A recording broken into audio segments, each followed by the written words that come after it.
जब हम सोमनाथ टेम्पल की बात करते हैं तो हम केवल एक मंदिर की चर्चा नहीं कर रहे होते, बल्कि हम हजारों वर्षों की सभ्यता, आस्था, स्थापत्य कौशल, समुद्री भूगोल, राजनैतिक संघर्ष, पुनर्निर्माण की जिजीविषा और लोक स्मृतियों की उस जीवित परंपरा को समझने की कोशिश कर रहे होते हैं जिसने भारत की सांस्कृतिक चेतना को गहराई से प्रभावित किया है। अरब सागर के तट पर स्थित ये ज्योतिर्लिंग केवल धार्मिक आस्था का केंद्र नहीं, बल्कि समय के साथ बार बार उठ खड़ा होने वाली भारतीय आत्मा का प्रतीक बन चुका है। कहा जाता है कि ये वही स्थान है जहां चंद्रदेव ने तपस्या कर भगवान शिव को प्रसन्न किया था, और सोमनाथ नाम की उत्पत्ति भी सोम यानी चंद्र से ही जुड़ी मानी जाती है। लेकिन इस आध्यात्मिक कथा के साथ साथ यहाँ एक भौगोलिक सत्य भी है। समुद्र के बिल्कुल किनारे स्थित ये स्थल सदियों से व्यापारिक, सांस्कृतिक और सामरिक दृष्टि से अत्यंत महत्वपूर्ण रहा है।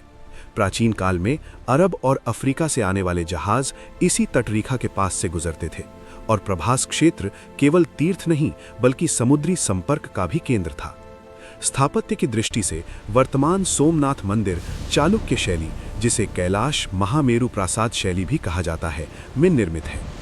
मंदिर का शिखर लगभग 150 फीट से अधिक ऊंचा उठता है, जिस पर स्वर्ण कलश और ध्वज स्थापित है। ये ध्वज प्रतिदिन बदला जाता है। ये परंपरा स्वयं में एक जीवित अनुष्ठान है जो भक्तों की सहभागिता को दर्शाती है। मंदिर के गर्भगृह, सभा मंडप और नृत्य मंडप की संरचना इस प्रकार की गई है कि समुद्र की दिशा से आने वाली हवा और प्रकाश का संतुलन बना रहे। यहाँ स्थित बाणा स्तंभ विशेष रूप से उल्लेखनीय है। ये एक स्तंभ है जिस पर अंकित है कि इस दिशा में दक्षिण ध्रुव तक इस बिंदु के बीच कोई भूभाग नहीं है। आधुनिक भौगोलिक मानचित्र इस दावे की पुष्टि करते हैं कि इस अक्षांश देशांतर रेखा पर वास्तव में लंबे समुद्री विस्तार के बाद ही एंटार्क्टिका आता है। ये तथ्य मंदिर को केवल आध्यात्मिक नहीं बल्कि भौगोलिक जिज्ञासा का भी केंद्र बनाता है। स्थानीय लोक कथाएं इस स्थान को और भी रहस्यमय बना देती हैं। प्रभास क्षेत्र के ग्रामीणों के बीच ये कथा प्रचलित है कि समुद्र कभी-कभी अपनी लहरों से मंदिर को प्रणाम करता है। कई बुजुर्ग मछुआरे बताते हैं कि अमावस्या और पूर्णिमा की रातों में समुद्र की ध्वनि में उन्हें ओम नमः शिवाय का कंपन सुनाई देता है। ये आस्था का अनुभव है जिसे विज्ञान पूरी तरह माप नहीं सकता, लेकिन सांस्कृतिक अध्ययन बताते हैं कि समुद्री तटों पर लहरों की ध्वनि और पत्थर की संरचनाओं से उत्पन्न प्रतिध्वनि मनोवैज्ञानिक रूप से आध्यात्मिक अनुभूति को प्रबल कर सकती है। यही वो बिंदु है जहां विज्ञान और आस्था संवाद करते दिखाई देते हैं। इतिहास की दृष्टि से सोमनाथ का उल्लेख अनेक यात्रियों और लेखकों के विवरण में मिलता है। मध्यकालीन फारसी इतिहासकारों ने इस मंदिर की समृद्धि और वैभव का वर्णन किया है। कहा जाता है कि यहाँ सोने चांदी के असंख्य दान, रत्न जटित स्तंभ और भव्य सभा मंडप हुआ करते थे। हालांकि इन विवरणों में अतिशयोक्ति भी संभव है, लेकिन ये निर्विवाद है कि ये मंदिर अत्यंत समृद्ध और प्रतिष्ठित था। 11वीं शताब्दी में महमूद गजनवी के आक्रमण का उल्लेख इतिहास में मिलता है, जिसने इस मंदिर को लूटा। किंतु महत्वपूर्ण बात यह है कि ये अंत नहीं था। इसके बाद भी कई बार मंदिर को नष्ट किया गया और पुनः निर्मित किया गया। प्रत्येक पुनर्निर्माण केवल स्थापत्य का कार्य नहीं बल्कि सामूहिक आत्मविश्वास का पुनर्सृजन था। आधुनिक काल में स्वतंत्र भारत के प्रथम गृहमंत्री सरदार वल्लभ भाई पटेल ने सोमनाथ के पुनर्निर्माण का संकल्प लिया।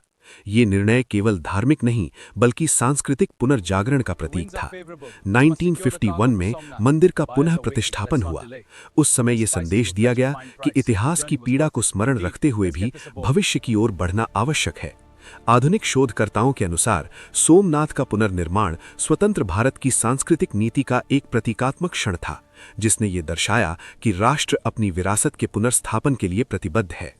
समुद्री भूगोल की दृष्टि से देखें तो सोमनाथ का तट अत्यंत गतिशील है। अरब सागर की लहरें, ज्वार भाटा और तटीय अपरदन यानी कोस्टल इरोजन इस क्षेत्र की संरचना को लगातार प्रभावित करते रहे हैं। समुद्र विज्ञानियों का मानना है कि सदियों में तटरेखा में सूक्ष्म परिवर्तन हुए होंगे, जिससे प्राचीन संरचनाओं के अवशेष समुद्र में समा गए होंगे। कुछ पुरातत्वविदों ने समुद्र के भीतर संभावित संरचनाओं की खोज के लिए सर्वेक्षण भी किए हैं। हालांकि निर्णायक प्रमाण अभी सीमित हैं, फिर भी ये संभावना इतिहास और समुद्र के रहस्य को और गहरा बनाती है। यात्रियों के विवरणों में एक बात बार बार सामने आती है: सोमनाथ का वातावरण। सूर्योदय के समय जब पहली किरण शिखर को स्पर्श करती है और समुद्र की लहरें सुनहरी हो उठती हैं, तो दृश्य अलौकिक प्रतीत होता है। सूर्यास्त के समय मंदिर की परछाई समुद्र में लंबी रेखा बनाती है, मानो समय स्वयं इस स्मारक को नमन कर रहा हो। आधुनिक डॉक्यूमेंट्री दृष्टिकोण से ये दृश्यात्मकता अत्यंत प्रभावशाली है। ड्रोन शॉट में समुद्र और मंदिर का संगम, स्लो मोशन में लहरों का गर्भगृह की दिशा में आना और बैकग्राउंड में गूंजता शंखनाद, ये सब दर्शकों को भावनात्मक रूप से जोड़ देता है। स्थापत्य विश्लेषण में यह भी देखा गया है कि मंदिर की पत्थर की दीवारें समुद्री हवा में उपस्थित नमक के प्रभाव को सहन करने के लिए विशेष रूप से चुने गए पत्थरों से निर्मित हैं। इंजीनियर बताते हैं कि समुद्री तट पर इतनी विशाल संरचना को स्थिर रखना एक चुनौती है। आधुनिक संरक्षण तकनीकों का उपयोग कर पत्थरों की सतह को सुरक्षित रखा जा रहा है। ये परंपरा और आधुनिक विज्ञान का संगम है। अब यदि हम गहराई से सांस्कृतिक मनोविज्ञान को देखें, तो सोमनाथ केवल एक ऐतिहासिक स्थल नहीं, बल्कि सामूहिक स्मृति का केंद्र है। बार बार विनाश और पुनर्निर्माण की कथा ने इसे अमरता का प्रतीक बना दिया है। यही कारण है कि कई विद्वान इसे भारतीय सभ्यता की पुनरुत्थान क्षमता का रूपक मानते हैं। यहाँ आने वाला हर यात्री केवल दर्शन नहीं करता, बल्कि वो इतिहास के साथ संवाद करता है। वो उन हाथों की कल्पना करता है जिन्होंने इसे बनाया, उन आंखों की जो इसे टूटते देख रोईं, और उन संकल्पों की जो इसे फिर खड़ा करने के लिए उठे। और अब सोचिए, यदि समुद्र के गर्भ में अभी भी इस प्राचीन मंदिर के अंश छिपे हों, यदि भविष्य की कोई पुरातात्विक खोज इस क्षेत्र के और भी रहस्य उजागर कर दे, क्या हम तैयार हैं उन सच्चाइयों को जानने के लिए जो इतिहास की पुस्तकों में नहीं लिखी गईं? यही वो प्रश्न है जो इस डॉक्यूमेंट्री को केवल अतीत का विवरण नहीं, बल्कि एक जीवित खोज बनाता है। दोस्तों, सोमनाथ की ये गाथा केवल सुनने की नहीं, महसूस करने की है। यदि आपको ये यात्रा ज्ञानवर्धक और प्रेरणादायक लगी हो, तो इस वीडियो को लाइक करें, अपने विचार कमेंट में शेयर करें और चैनल को सब्सक्राइब करना ना भूलें, क्योंकि इतिहास की ऐसी अनसुनी, गहराई से शोधित और रोमांचक कहानियां हम आपके लिए लगातार लेकर आते रहेंगे। अगली कड़ी में हम खोजेंगे कि प्रभास क्षेत्र से जुड़ी वो कौन सी रहस्यमयी घटनाएं हैं जिनका उल्लेख बहुत कम किया जाता है, और शायद उनमें छिपा हो कोई ऐसा तथ्य जो आपके इतिहास की समझ को पूरी तरह बदल दे।